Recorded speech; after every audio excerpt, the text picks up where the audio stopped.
You are listening to Radio Ramadan 365 podcasts.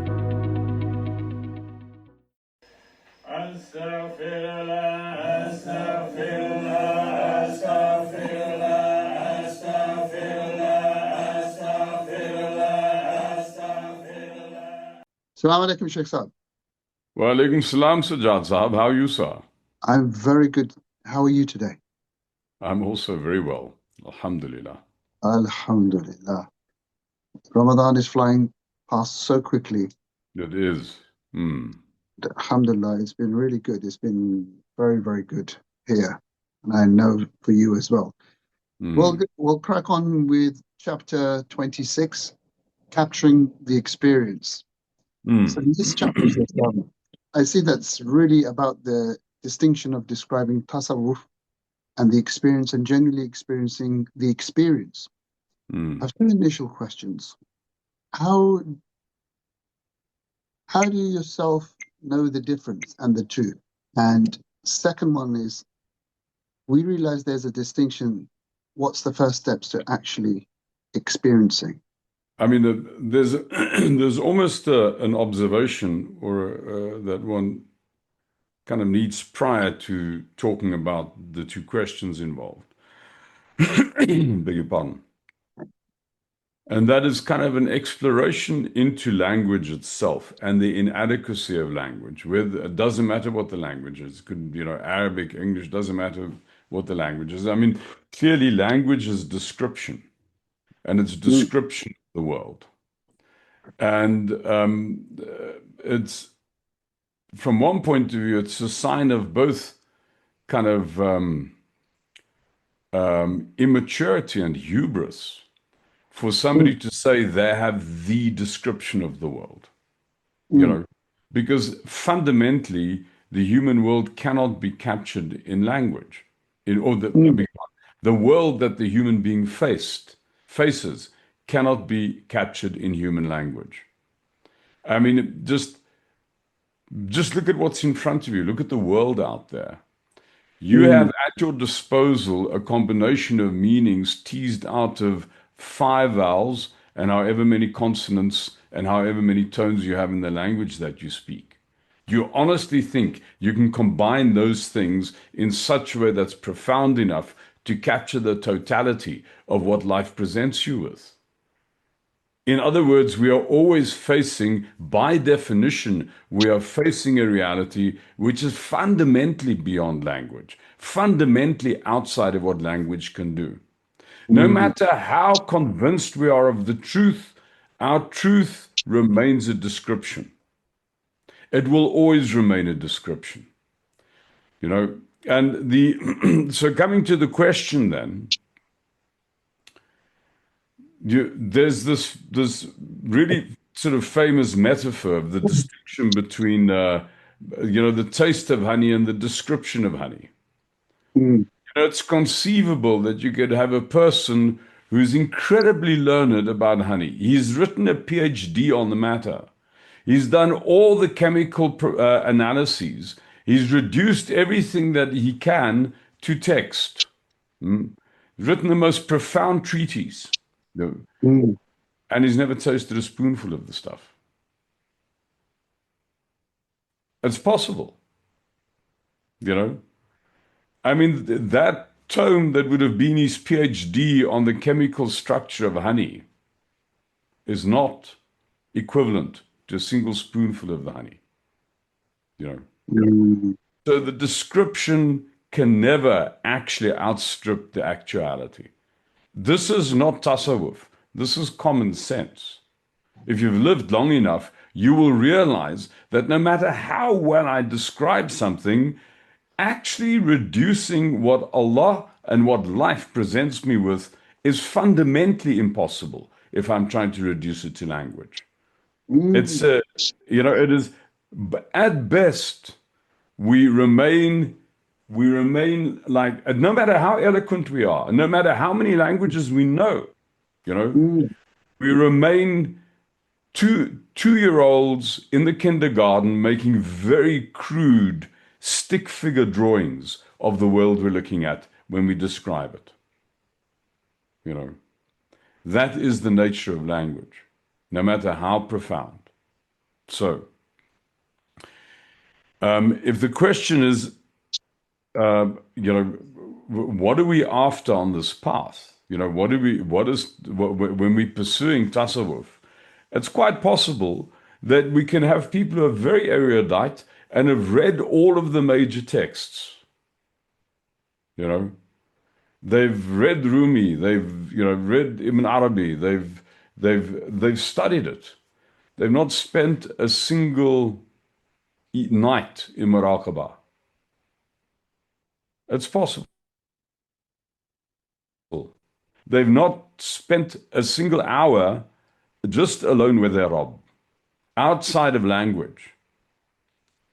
Because the critical thing that we must understand on our path is that it's literally about experiencing the world outside of language, beyond language. It is like what happens to your perception when you stop describing the world to yourself? Because your description of the world is a filter. And it's a filter that dumbs things down. Your description of the world basically gets you convinced that the world that you're looking at is like the 2.5-year-old looking at his little stick figures and saying that's mommy and daddy. It's like that. It's like that. So what happens when you stop describing the world and start experiencing the world? That requires a perceptual trick. And the perceptual trick is to learn how to dial down your internal dialogue, your description of the world. Once you stop talking to yourself about your experience and you start experiencing the experience, you will come to experience that the nature of experience itself is miraculous and divine. It is extraordinary. You can imagine this PhD scientist who's never tasted a spoonful of sugar in his life, who's done all of this writing and studying and done all the chemical analyses and so on. And then one day, somebody sneaks up to him and says, look, this is contraband, but just take a taste of this. The very first taste of honey. You can imagine what will go through that person's experience. For a moment, the PhD will be gone. The descriptions will be gone because of this extraordinary thing that's happening in their mouth. There's extraordinary things happening to you moment by moment by moment, experientially. The nature of perception itself is stupendous. There's a whole, there's an overwhelming experience hidden inside a cup of tea. I was coming back from the Majlis just towards Maghrib the day before yesterday. And there was a sunset. Now, you can't, it is like just the combination of pinks and rose and reds and, a really typical African sunset. Now, if I say this, I've done such violence to the experience. Do you know what I mean? Because it was truly gobsmacking. For a moment, I had to sit down at the bench in front of the entrance of the Zawia and just gape. I'm there with you because I've sat there with you looking at those sunrises and sunsets after Fajr and coming to Isha, and it's spectacular. Yeah. So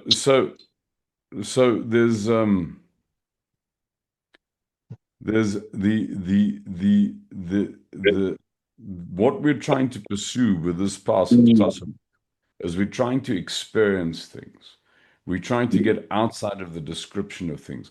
It's no different from what any mystical path, it doesn't matter what its nature is, has been trying to do for the human condition since it is trying to escape the damage that's been done to our perception by us buying the illusion that we exist as persons, by having developed an operating self that can speak language and interact with other human beings.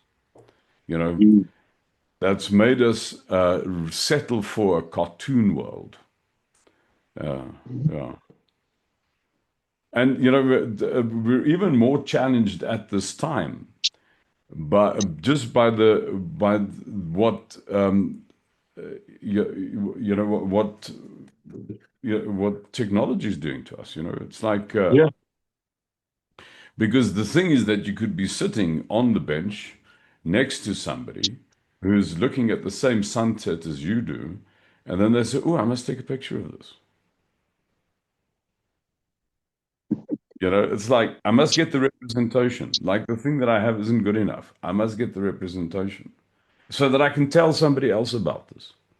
You know, so Yeah. that you know what I mean? It's kind of like for heaven's sake, for a moment, just leave the thing in your pocket and allow yourself to be wooed, swooned, intoxicated by this experience.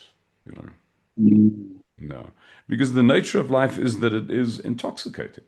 But it is the life itself is the wine. When we say, you know, when we use this idiom of going to the tavern, and you don't go anywhere. You don't physically go to a building somewhere else in town. You know, the tavern is where is the intoxication is one step on the other side of you learning how to shut up. Mm. That's the tavern. You know, learning how to stop describing things to yourself and stop repeating to yourself your woes and your your injuries and your aspirations, and just look at what is presented in front of you right now. If you did that, you will have an experience. If you did that without describing it, if you did that in silence, in deep silence, it doesn't matter where you are. You could be locked up in a cell. You'd still have an overwhelming experience of delight, because that's the nature of perception. Your perception is designed to delight you. So, how do you know, that was the second part of your question, that you are experiencing the thing rather Mm. than experiencing a representation of the thing? Well, I mean, it's kind of, I mean, I don't mean to be dismissive, but I think it's sort of obvious. You know, it's very clear when you've had a spoonful of honey or whether you've read a treatise about the honey. These are Mm. two very different Mm. experiences. Mm. You know when you've tasted the honey. So, you know, if one spent time in Muraqabah, in other words, not just doing dhikr, not just doing salah, not just making a noise, but getting really quiet, and you do Muraqabah when the rest of the world is asleep. Just How- for some people that don't know what marakaba means, just Muraqabah means it's getting quiet and sitting quietly in the presence of the Rabb. It's what the Rasul Sallallahu Alaihi Wasallam did in the cave of Hira before anything got revealed to him. mm. It is, you know, you could call it meditation, but it's about becoming quiet and giving attention to what you're actually experiencing in the moment that you're in without trying to describe it, just being present. That's muraqabah. Thank you. Now, if you did that at 3 o'clock in the morning when the rest of the house is asleep and you get a little gap in your narrative of the world, just a little gap, then it'll be clear to you. It'll be obvious to you that there's this a feeling of deep contentment, which it far outstrips what I get when I achieve my wildest aspiration in terms of material wealth or fame, or it is Mm. just that just a deep sense of peace and contentment. you know, Mm. that is the achievement of achievements, if you like. It becomes apparent to you. And then once you've got just a little taste of it, you want more of it. And that at a point, the books get in the way, the descriptions get in the way. So rather than sitting at 3 o'clock in the morning reading, you know, even a Tyler or whatever, just just shut up, just listen and see, experience what's there. Alhamdulillah. Mm. Anything else to say about that, Sheikh Saab? We've still got some time. No, I think, I mean, so maybe just the last thing I'd like to add to this Mm. is that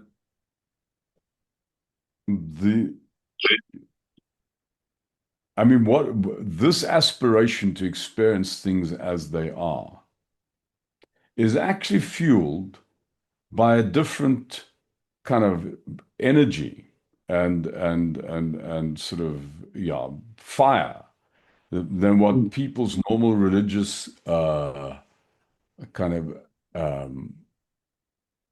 the sort of religious aspirations are fired by. Normally, people's religious aspiration is fired by an intent to be a good person, Mm. to be accepted by others, to be accepted by the community, and to be accepted by Allah because I have paid my dues. Mm. That's now, there's nothing wrong with that. It's perfectly legitimate. But on this path, it's a different curiosity. Well, let me reframe this. It's not a desire to be good that drives this. It is curiosity that drives this. It is Mm. like really needing to experience something. And it's like so it's like proclivities that people have. I mean, one person has this interest in fruit. So if they travel to a new country and there's fruit that he's never had before, the person has to have this fruit. They're like, they have to have the experience of this Mm. fruit. It's kind of that sort of curiosity that the tasawwuf is about. It's not so much about doing all the good and pious things. It's not hostile to doing good and pious things. You can do good and pious things. But at the same Mm. time saying that there's something, because the good and pious things are always still in the realm of the descriptions. But to have a real Mm. burning curiosity about actual experience, that's what our path is about. And that's not hostile to being a good person. It's over and above that. It's super, beyond. It's outside of. It's not opposite to. Thank you, Sheikh Saab, for that. Maybe. And that's the conclusion of chapter 26. Assalamu alaikum. Wa alaikum salam. أستغفر الله أستغفر